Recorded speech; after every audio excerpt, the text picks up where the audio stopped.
Сликарот Живко Поповски Цветен од 1986 година редовно доаѓа во Струга за да присуствува на еден од најстарите поетски фестивали во светот, Струшките вечери на поезијата.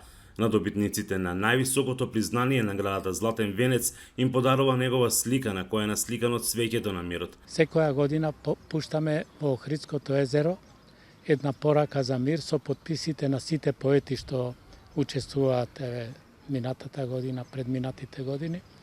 И таа се пушта на средината на Охридското езеро.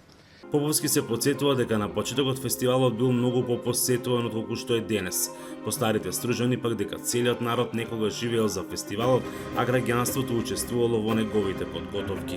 Во тој период имаше, така да речам, еден друг дух, каде што поезијата извираше, да речам, од секој што доваѓаше тука. А посебно отварањето и мостовите, цела Струга беше излезена.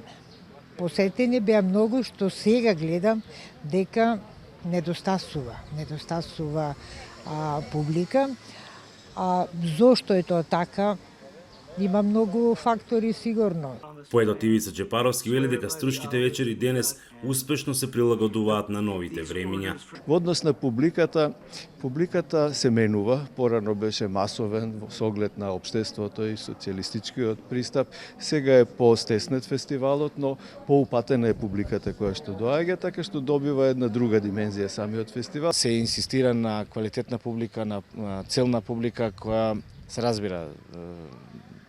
Таквите настани вообичаено таква ги следи, меѓутоа масовните настани, спектаклите од она што биле некогаш Струшки вечери со 200-300 поети од целиот свет, тоа е еден застарен концепт. Организаторите пак бараат начини како да ја вратат публиката во Струга.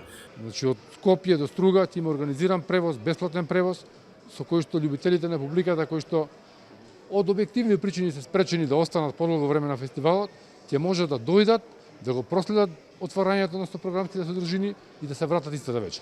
Во досегашното скоро 6 децениско постојање низ фестивалот поминале повеќе од 5000 поети од целиот свет, а добитничката на главната награда, поетесата од Романија Ана Блондјана, е само 4-та жена добитничка на ова признание.